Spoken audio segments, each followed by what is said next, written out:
Imagine करें कि आप एक बोट पर अपनी फैमिली के साथ नीले समुद्र में छुट्टियां गुजारने गए हैं। चारों तरफ दूर दूर तक पानी फैला हुआ है और सब कुछ नॉर्मल दिखाई देता हो, लेकिन तभी एक लम्हे में सब कुछ बदल जाए। अचानक समुद्र का पानी कहीं गायब हो जाए और आप समुद्र के नीचे की वीरान जमीन पर फंस जाएं। ऐसे में आपके दिमाग में कई सवाल आएंगे। आखिर समुद्र का सारा पानी कहाँ गया? क्या ये पानी दोबारा वापस आएगा? तो चलिए ये सभी सवालों के जवाब जानते हैं इस फिल्म से, जो आपको सांस रोकने पर मजबूर कर देगी। कहानी की शुरुआत में हम एक फैमिली को देखते हैं जो एक बोट पर कैरेबियन ओशन के बीच में मौजूद होते हैं। ये फैमिली बेन नाम के इस लड़के का बर्थडे सेलिब्रेट करने के लिए समुद्र के बीच में आए होते हैं, एक यादगार पल बनाने के लिए। वो सभी बहुत खुश थे, लेकिन उन्हें पता नहीं था कि ये खुशी कुछ ही देर की मेहमान है। कुछ पल के लिए सब कुछ नॉर्मल चल रहा होता है। जब वह सभी समुद्र का व्यू एंजॉय कर रहे थे तो बेन की मॉम समुद्र में स्विमिंग करने के लिए जंप कर देती है, जबकि बेन और उसके फादर फिशिंग करने में बिजी थे। लेकिन तभी अचानक से बेन की मॉम जूलिया को समुद्र में ऐसा फील हुआ जैसे कोई बड़ी सी चीज उसके आसपास चक्कर लगा रही हो। जब वह यहाँ वहाँ देखती है तो उसे कुछ भी नहीं दिखाई देता, लेकिन तभी अचानक से कोई उसे समुद्र के नीचे खींच लेता है और साथ ही उनके बोट पर जो इक्विपमेंट्स हैं वह तेजी से यहाँ वहाँ डायरेक्शन चेंज करने लग जाते हैं, जैसे कुछ बड़ा हो रहा हो। बेन और टॉम इस बदलते हालात को अच्छी तरह समझ नहीं पाते क्योंकि वह फिशिंग करने में बिजी होते हैं। वही जूलिया देखती है कि वह अपने बोट से कुछ ही सेकंड्स में काफी दूर आ गई है और वह डूब रही है। वह खुद को बचाते हुए टॉम को जोर जोर से आवाजें देने लगती है, लेकिन जूलिया बोट से काफी दूर होने की वजह से उस पर किसी का भी ध्यान नहीं जाता और यहाँ पर जूलिया को फील होता है कि समुद्र का पानी तेजी से पीछे की तरफ जा रहा है। जूलिया अपनी बेटी कैसी को आवाज देने लगती है, लेकिन कैसी हेडफोन लगाकर सनलाइट एंजॉय कर रही होती है। बेन, कैसी और टॉम को बिल्कुल भी नहीं पता होता कि जूलिया स्विमिंग करने समुद्र में उतरी है। जूलिया धीरे धीरे उनसे और दूर होती जा रही थी, लेकिन तभी खुशकिस्मती से टॉम को हल्की सी जूलिया की आवाज सुनाई देती है। वह जूलिया को देख लेता है और टॉम उसे बचाने के लिए फौरन पानी में जंप कर देता है। दूसरी तरफ बेन बोट का इंजन स्टार्ट करके उनके पास ले जाता है। लकीली टॉम जूलिया को डूबने से बचा लेता है। जब वह बोट के करीब पहुंचते हैं तो उसके बाद बेन और कैसी उन दोनों को बोट के ऊपर खींच लेते हैं और इस तरह से जूलिया की जान बच पाती है। अब बोट पर टॉम अपनी बेटी कैसी पर गुस्सा करता है। वह कहता है कि तुम्हारा ध्यान कहाँ था? मैंने तुमसे कहा भी था कि जब तुम्हारी मॉम स्विमिंग करने समुद्र में उतरेगी तो तुम्हें उस पर नजर रखनी है। कैसी सॉरी करती है और कहती है कि मैंने हेडफोन पहन रखे थे। खैर, अब जूलिया सेफ थी। टॉम कहता है कि अब कोई भी बिना बताए स्विमिंग करने नहीं जाएगा और अगर कोई जाएगा भी तो पहले किसी न किसी को इन्फॉर्म करेगा। वो सभी टॉम की बात पर अग्री हो जाते हैं और अब रात होने वाली होती है, इसीलिए वह सब बेन की बर्थडे सेलिब्रेट करने के लिए तैयारी करने लगते हैं। रात को बर्थडे सेलिब्रेट करने के बाद कैसी के बॉयफ्रेंड का वीडियो कॉल आ जाता है। कैसी उसे बताती है कि वो सभी बोट में काफी एंजॉय कर रहे हैं, लेकिन उसका बॉयफ्रेंड कैसी से कहता है कि तुम सभी को जल्दी से सरफेस पर आना चाहिए। यहाँ टीवी में बता रहे हैं कि कुछ बहुत ही बड़ा होने वाला है जो पूरी दुनिया के लिए बहुत ही अनयूजुअल होगा। ये सुनते ही कैसी नोटिस करती है कि उसके बॉयफ्रेंड के पीछे शहर में बहुत बड़ा तूफान आ रहा है। वह ये देखकर थोड़ी परेशान हो जाती है क्योंकि उस समय ये लोग सेफ जगह पर तो बिल्कुल भी नहीं थे। वह उससे और भी बातें करने लगती है कि तभी अचानक इन दोनों का कनेक्शन कट जाता है। ये बात वह जाकर अपनी मॉम डैड को बताती है, जिसके बाद ये लोग अपनी बोट की सेफ्टी चेक करने लगते हैं। जो चेक करते हुए ये लोग नोटिस करते हैं कि उनके बोट के आसपास बहुत सारी वेल और शार्क फिश मंडरा रही हैं, जबकि इस एरिया में वेल्स या फिर शार्क मछली बिल्कुल भी नहीं पाई जाती है। टॉम एक ओशन एक्सप्लोरर था, इसीलिए वह जानता था कि वेल या शार्क ऐसा किसी बड़े भयानक तूफान के आने से पहले ही करती हैं। आने वाले भयानक तूफान का अंदाजा तो हो ही चुका था, लेकिन उससे पहले उन्हें शार्क से निपटना था। उससे पहले कि वह कुछ कर पाते तभी इस दौरान उनकी बोट को एक जोरदार झटका लगता है। वह सभी बहुत घबरा जाते हैं। टॉम समझ जाता है कि बोट के निचले हिस्से के साथ कोई बड़ा क्रीचर टकरा गया है, जिसे चेक करने के लिए टॉम नीचे पानी में जाता है। वह देखता है कि बोट के नीचे बहुत बड़ा डेंट आ चुका है, जो कि जरूर किसी बड़ी शार्क ने दिया था। ये चेक करने के बाद जब टॉम वापस ऊपर आता है तो उसके कंधे पर बहुत ही गहरा चोट आया होता है। ये देखकर जूली उसके जख्मों पर स्टिचेस लगाती है। यहाँ पर टॉम अपनी फैमिली को बताता है कि शार्क के दिए इस डेंट की वजह से इंजन खराब हो गया है, अब हम बोट को आगे नहीं ले जा पाएंगे। वह सभी समुद्र के बीचों बीच फंस चुके हैं और अब उनके पास सिर्फ यही ऑप्शन रह गया था कि यह किसी को मदद के लिए बुलाए। लेकिन केसी जब बाहर मदद के लिए कॉल करने के लिए आई तो सिग्नल भी नहीं थे। उनकी बोट का कम्युनिकेशन कोई भी सिग्नल पकड़ नहीं रहा था। वह सभी बहुत परेशान थे कि अचानक से यह सब कुछ बंद क्यों पड़ गए। अब इस मुश्किल वक्त में टॉम अपने खाने पीने का सामान चेक करता है उनके पास सिर्फ 4 दिन तक का खाना था और कुछ भी नहीं, लेकिन जिंदा रहने की एक छोटी सी उम्मीद उन्हें इस बात की थी कि यह लोग एक शिपिंग रूट पर थे और यहाँ से कोई न कोई शिप इन्हें गुजरते हुए देख लेगा, जिसके बाद वह इसे बचा लेंगे। अब उनकी इन्हीं बातों के दौरान उन्हें बाहर से एक जोरदार आवाज सुनाई देती है। जब उन्होंने बाहर जाकर देखा तो एक बड़ा सा मीटियोरॉइड इन्हीं की तरफ आ रहा था। वह उनकी शिप से टकरा सकता था और उससे बचने के लिए टॉम जल्दी से अपनी बोट का इंजन स्टार्ट करता है, लेकिन वह जानता था कि अगर उसने ऐसा किया तो उसकी बोट बर्बाद हो जाएगी और ऐसा ही होता है। उनकी बोट का इंजन पूरी तरह से डैमेज हो गया, लेकिन उनके पास कोई दूसरा ऑप्शन था ही नहीं। अगर वह इंजन स्टार्ट करके बोट को आगे नहीं ले जाता तो वह मीटियोरॉइड सीधा इनसे टकरा जाता। टॉम देखता है कि आसमान में से गिरने वाली ये ऑब्जेक्ट्स असल में सैटेलाइट थीं, इसीलिए अचानक रेडियो और टेलीफोन्स के सिग्नल्स ने काम करना छोड़ दिया है। वह सभी इस हादसे से पूरी तरह संभल नहीं पाए थे कि तभी एक दूसरा मीटियोरॉइड भी उनकी तरफ बढ़ने लगा। अब अपने आप को बचाने के लिए ये लोग कुछ और कर नहीं सकते थे, इसीलिए ये बोट के निचले हिस्से में जाकर लाइफ जैकेट पहन लेते हैं ताकि अगर बोट पलट भी जाए तो वो सभी पानी में डूबे नहीं। जब वह बोट के अंदर होते हैं तो बोट बहुत ही तेजी से झटके खाने लगती है। वह सभी समझ जाते हैं कि अब यह लोग बच नहीं पाएंगे। तभी अचानक इन लोगों को एक जोरदार आवाज सुनाई दी और यह सभी बेहोश हो जाते हैं। जब इन्हें होश आया तो ये लोग पाते हैं कि ये लोग जिंदा थे। हालांकि इन्हें चोटें जरूर आई थीं, मगर हैरानी की बात यह थी कि अब उनकी बोट के अंदर कहीं छोटी बड़ी सुराखें हो चुकी थीं, लेकिन उससे पानी अंदर नहीं आ रहा था। अब जब यह पूरी फैमिली अपने बोट से बाहर आकर देखती है तो यह नजारा देखकर वह सभी हैरान रह जाते हैं। वह देखते हैं कि उनकी बोट के नीचे पानी ही नहीं, उनकी बोट के आसपास जमीन पर मछलियां पड़ी थीं और उनकी बोट एक वीरान पहाड़ी इलाके में थी, जैसे यह लोग किसी दूसरी दुनिया में आ गए हों। यह जगह पूरी तरह से बदल चुकी थी। जहां कल रात तक पानी था, वह जगह अब ऊंचे ऊंचे पहाड़ों और गड्ढों की तरह दिख रही थी। वह सभी जल्दी यह बात रियलाइज कर लेते हैं कि वह किसी डिजर्ट में नहीं, बल्कि वह अभी भी समुद्र के बीचों बीच है। बस समुद्र का सारा पानी यहाँ से किसी दूसरी जगह शिफ्ट हो गया है। अब टॉम जल्दी से अपना कंपास निकालता है और डायरेक्शन देखने लगता है और वह समझ जाता है कि यह जरूर धरती के साथ कुछ गड़बड़ हुई है। धरती के पोल चेंज हो गए हैं। नॉर्थ पोल की जगह साउथ पोल आ गया था, जो कि साउथ पोल की जगह नॉर्थ चला गया था और इसीलिए जहां पर पहले जमीन पर लोग बसते थे, समुद्र का सारा पानी वहां पर चला गया है और अब समुद्र की जगह जमीन बन चुकी थी। इस चीज का पता लगने के बाद यह सब लोग हैरान रह गए। एक और भयानक बात टॉम ने उन्हें यह बताई कि इस सब के बीच जो इंसान जिंदा जमीन पर थे वह सभी मारे गए होंगे। केसी को यह बात बहुत ज्यादा तकलीफ देती है। वह अपने आप को कैबिन में बंद कर लेती है क्योंकि उसे पता चल चुका था कि उसका बॉयफ्रेंड अब इस दुनिया में नहीं रहा। लेकिन अब एक और बात थी जो कुछ ही देर बाद उन्हें पता चलने वाली थी और वह बात सुनकर उनके होश उड़ने वाले थे।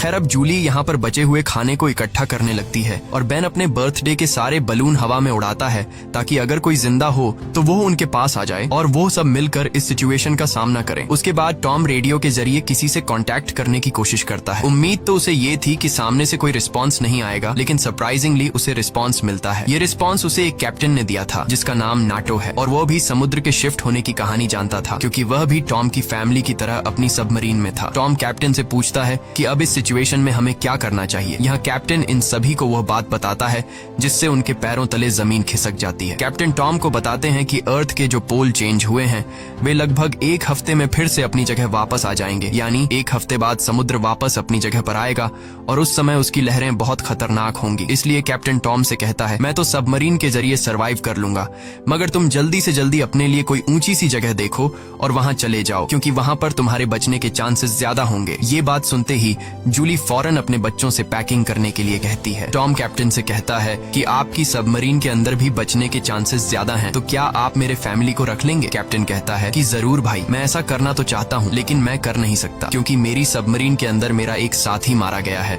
और यहाँ पर सिर्फ 2 लोगों की ही जगह है। मैं एक आदमी को तो रख सकता हूँ लेकिन फिर भी एक बाहर ही रहेगा। और यहाँ पर टॉम कैप्टन से रिक्वेस्ट करता है कि प्लीज आप मेरे दोनों बच्चों को किसी तरह से रख लें, इसके बदले में आपको हमारे पास बचा सारा खाना दे दूंगा। जिसके बाद कैप्टन उसकी बात मान लेता है और कैप्टन टॉम को मैन्युअली मैप पर अपना लोकेशन समझा देता है। उसके बाद टॉम उस सबमरीन की लोकेशन का अंदाजा लगाता है और वो अपनी वाइफ को बताता है कि हम सिर्फ 2 दिन में वहां तक पहुंच जाएंगे, यानी ये समुद्र का पानी वापस आने से पहले हम अपने बच्चों को सही सलामत वहां तक पहुंचा सकते हैं और इस तरह से हमारे दोनों बच्चों की जान बच सकती है। अगली सुबह ये पूरी फैमिली अपने सफर के लिए तैयार थी, तो टॉम देखता है कि दूर से एक अजीब सा आदमी अपने डॉग के साथ उनकी तरफ चला आ रहा है। टॉम देखता है कि वह आदमी घायल है, इसलिए टॉम ने उसकी मदद करनी चाहिए। वो पानी की बोतल लेकर उसके पास जाता है। इस आदमी ने टॉम का पानी पीने के बाद उसका शुक्रिया अदा करने के बजाय उल्टा उस पर अटैक कर लेता है और ये चीज दूर खड़ी जूली भी देख लेती है। तो आदमी अपने पास पड़े हुए चाकू से टॉम पर हमला करके उसकी जान ले लेता है। उसके बाद वो आदमी जूली की तरफ बढ़ता है। अब अपने हस्बैंड को तो वो नहीं बचा पाई, लेकिन जल्दी से वो बोट के अंदर जाती है और कैबिन में अपने दोनों बच्चों को लॉक कर देती है। उसके बाद वो केसी को एक फ्लेयर गन देती है और कहती है कि इसका यूज तब करना जब हम बहुत ही मुश्किल हालत में हों। अब ये बात कर ही रहे थे कि वह आदमी उनकी बोट तक भी पहुंच जाता है और उससे बचने के लिए जूली बाथरूम के अंदर चली जाती है। अब यहाँ पर वो किलर उनकी बोट पर सर्च करना शुरू कर देता है और जैसे ही उसे यहाँ खाना मिलता है वह खाना शुरू कर देता है। वह खाने पर ऐसा टूट पड़ता है जैसे वह पिछले कई दिन से भूखा हो। खाना खाने के बाद जब वह जूली को ढूंढने लगता है,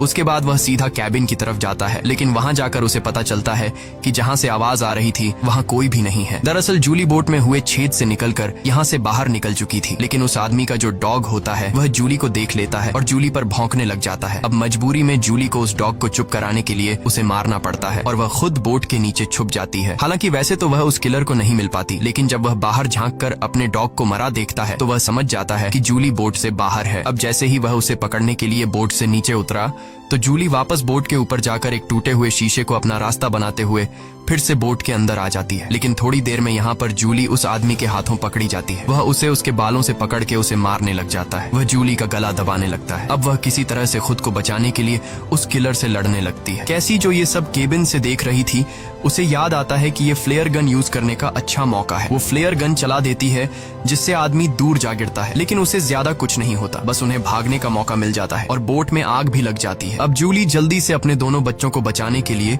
उस बोट से बाहर निकल जाती है। बोट से निकलते वक्त वो किलर एक बार फिर से जूली पर हमला करता है, लेकिन इस बार जूली उसे लात मारते हुए पीछे गिरा देती है। बाहर जाने के बाद कैसी और बेन अपने फादर की डेड बॉडी को देखकर रोने लगते हैं। उन्होंने इस सब की बिल्कुल उम्मीद नहीं की थी। बेन अपने पिता की मौत का खुद को जिम्मेदार ठहराता है। वो कहता है कि न मैं वो बलून ऊपर छोड़ता और न ही आदमी उन्हें देखकर यहाँ आता। अब यहाँ पर जूली भी अपने हस्बैंड से लिपट कर रो रही थी कि तभी वो देखती है कि वो किलर उनकी जलती हुई बोट से बाहर निकल आता है और अब उनके लिए यहाँ पर रुकना सेफ नहीं था, इसीलिए वो अपने दोनों बच्चों को लेकर यहाँ से भागती है। कुछ ही देर बाद उनकी जलती हुई बोट ब्लास्ट हो जाती है। भागते भागते ये लोग काफी थक चुके थे, इसलिए ये एक पहाड़ी के पीछे आराम करने के लिए रुक जाते हैं, क्योंकि उन्हें लग रहा था कि शायद इस किलर ने यहाँ उनका पीछा छोड़ दिया है। बेन यहाँ पर भी रो रहा था। कैसी उसे हौसला देते हुए पीने के लिए साफ पानी देती है, लेकिन बेन पानी पीने से भी इनकार कर देता है। जूली अपने बेटे को समझाती है कि इसमें तुम्हारी कोई गलती नहीं, वो तो तुमने मदद के लिए बलून हवा में उछाले थे। तभी जूली ने देखा कि वो किलर अभी भी उनके पीछे आ रहा है। अब तीनों जल्दी से किलर से बचने के लिए भागना शुरू कर देते हैं। भागते भागते ये लोग बहुत थक चुके थे, लेकिन जब भी ये पीछे मुड़कर देखते हैं तो वो किलर उनके पीछे ही आ रहा होता था। अब ये लोग रुकते नहीं,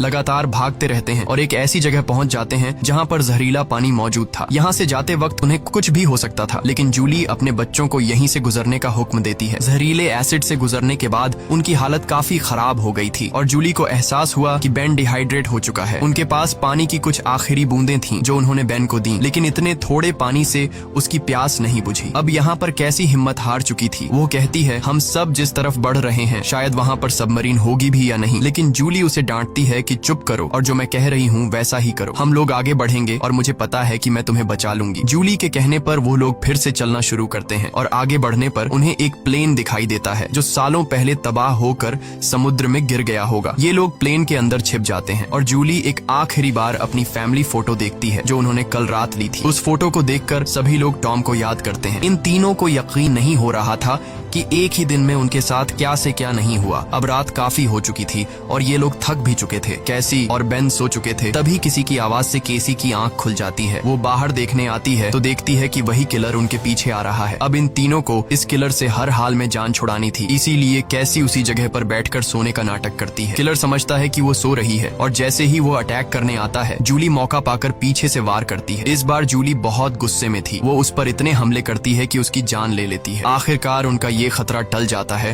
और जूली सुकून की नींद सो जाती है। सुबह जब वो उठते हैं तो देखते हैं कि किलर की बॉडी बहुत बुरी हालत में है। किसी क्रीचर ने उसे काट काट कर अंदर से खोखला कर दिया था, जिससे उन्हें अंदाजा हो गया कि यहाँ आसपास खतरनाक जीव है। अब उन्हें जल्दी से वहां पहुंचना था जहां कैप्टन की सबमरीन थी। जूली अपना मैप देख रही थी। दूसरी तरफ बेन पानी की तलाश में भटक रहा था। आगे जाकर वो पानी देखता है और बिना सोचे समझे पीने लगता है। जूली ने मना किया था क्योंकि वो तालाब जहरीला था, लेकिन बेन इतना प्यासा था कि उसने जूली की बात न मानी। जूली उसे देखती है और दौड़कर पानी पीने से रोक लेती है, लेकिन तब तक वो काफी पानी पी चुका था। थोड़ी देर बाद बेन बीमार हो गया और चलने की हालत में नहीं था, इसीलिए जूली और केसी वहां पर एक शेल्टर बनाते हैं और कुछ देर आराम करते हैं। तभी जूली को अजीब आवाजें सुनाई देती हैं। जब वो बाहर जाकर देखती है तो उसे पता चलता है कि ढेर सारे क्रैब्स उनकी तरफ बढ़ रहे हैं, जिनसे बचने के लिए उन्होंने भागना शुरू किया। थोड़ा आगे चलने के बाद कुछ दूरी पर उन्हें एक बहुत बड़ी शिप नजर आई। ये एक कार्गो शिप थी जिसके अंदर बहुत सारे कंटेनर्स भी थे। इन कंटेनर में ही बहुत सारे लोगों ने पनाह ली हुई थी। इन तीनों को देखते ही वो सभी कंटेनर में जाकर छुप गए। दरअसल वो इन तीनों से नहीं भागे, बल्कि उनके पीछे केकड़े आ रहे थे। ये तीनों कंटेनर के पास जाकर गिड़गिड़ाने लगते हैं और दरवाजा खोलने की रिक्वेस्ट करते हैं, लेकिन वो उनके लिए दरवाजा नहीं खोलते। दूसरी तरफ केकड़ों की एक बहुत ही बड़ी सेना उनके पीछे थी, इसीलिए अब उनको खुद कुछ करना होगा। उनके पास कोई और रास्ता तो था नहीं, इसलिए जूलियन और उसके दोनों बच्चे कंटेनर के ऊपर चढ़ने का फैसला कर लेते हैं। जूलियन पहले अपने दोनों बच्चों को कंटेनर के ऊपर चढ़ाती है। अब जूलियन जैसे ऊपर चढ़ती है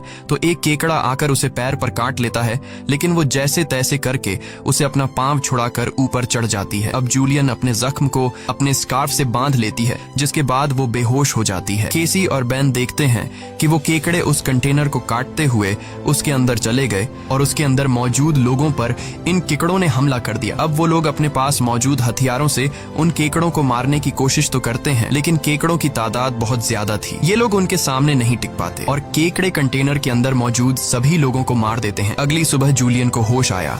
उसने देखा कि उसके दोनों बच्चे यहाँ नहीं हैं। वो बुरी तरह से डर गई कि कहीं मेरे बच्चों को कुछ हो नहीं गया हो, लेकिन तभी दूर से उसे केसी और बेन आते हुए दिखाई दिए, जो असल में खाने पीने और हथियार की तलाश में गए हुए थे। खैर, अब यहाँ पर वो केकड़े भी नहीं थे। अब जूलियन अपने केकड़े के कांटे जख्म को ठीक करती है, जबकि बेन कंटेनर के अंदर मरे हुए लोगों के वेपन्स कलेक्ट कर लेता है ताकि उससे खुद की सेफ्टी के लिए यूज कर सकें, और वहाँ उन्हें थोड़ा बहुत खाना भी मिल जाता है। खैर, इसके बाद जूलियन कैप्टन से कांटेक्ट करती है, जिस पर वो बताता है कि मेरे ऊपर भी इसी क्रीचर्स ने अटैक कर दिया है और अब मैं बहुत ज्यादा जख्मी हूँ, मैं तुम्हारी मदद नहीं कर सकता। और साथ ही वो जूलियन को ये भी बताता है कि अब समंदर का पानी बहुत जल्द वापस फिर से अपनी जगह पर आने वाला है, इसीलिए तो ये सी क्रीचर फिर से यहाँ वापस आ गए हैं। जूलियन रोने लग जाती है क्योंकि इन लोगों को ये भी नहीं पता था कि सबमरीन तक जाने के लिए उन्हें कौन सी डायरेक्शन में जाना है, क्योंकि सारी रात भाग दौड़ में उनका मैप भी कहीं गिर गया था। इसलिए कैप्टन उनकी आसानी के लिए अपनी फ्लेयर गन से हवा में फायर करता है और बेन उसे देख लेता है, मगर वो जगह उनसे बहुत दूर थी। ये लोग तेजी से सबमरीन की तरफ बढ़ने लगते हैं, लेकिन अभी तक वहां तक पहुंचना नामुमकिन लगने लगा,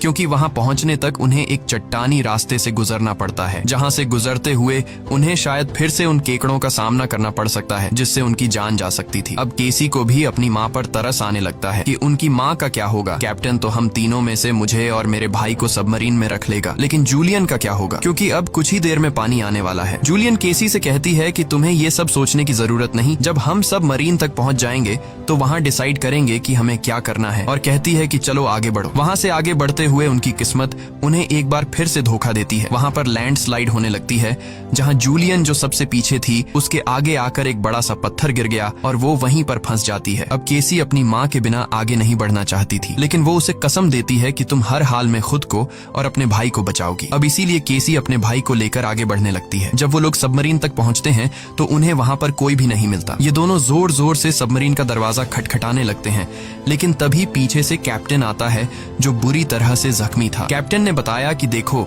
सबमरीन में 3 लोग बैठ सकते हैं और मेरे बचने के चांस बहुत कम है, इसीलिए अगर मैं सबमरीन में बैठकर पानी से बचते हुए ऊपर सरफेस तक पहुंच भी जाता हूं तब भी मैं नहीं बच पाऊंगा। ये बात सुनकर केसी जल्दी से वापस पीछे मुड़ गई और तेजी से जूलियन की तरफ आने लगी। वहां फिर से उन केकड़ों का सैलाब आने लगता है, जहां पर जूलियन अपनी गन से उन सबको शूट करने लगती है, लेकिन कुछ ही देर में उसकी बुलेट्स खत्म हो जाती हैं। अब इससे पहले कोई क्रीचर आकर उस पर हमला करता, केसी ऊपर से उसे हाथ देती है और आखिर उसकी मदद से जूली यहाँ से बाहर निकलने में कामयाब हो जाती है और यह लोग जल्दी से भागते हुए सबमरीन तक आ जाते हैं। अब यह लोग बिना ज्यादा वक्त गवाए सबमरीन के अंदर बैठ जाते हैं और वो भयानक केकड़े भी उनके पीछे आ जाते हैं। लेकिन तभी एक बहुत ही बड़ी भयानक समुद्री लहर उन्हें अपनी तरफ आती हुई दिखाई देती है, जो कई 100 मीटर ऊंची थी, दिखने में बहुत ही खतरनाक लग रही थी। वह तेजी से जोरदार तरीके से उनके सबमरीन से आकर टकराती है, जिससे यह लोग बेहोश हो जाते हैं। जूली को जब होश आया तो हैरानी की बात थी कि उनकी सबमरीन पानी में नहीं थी, बल्कि समुद्र की वह बड़ी लहर उनकी सबमरीन को बहाकर एक शहर में ले आई थी, जो कि पूरी तरह से तबाह हो चुका था, जिसे देखकर साफ समझ आ रहा था कि जमीन से अब इंसानों का सफाया हो चुका है। और बस यही सीन दिखाते हुए ये फिल्म खत्म हो जाती है। अगर वीडियो आपको अच्छी लगी हो तो हमारे चैनल को सब्सक्राइब और वीडियो को लाइक जरूर कीजिएगा। मिलते हैं अगली वीडियो में।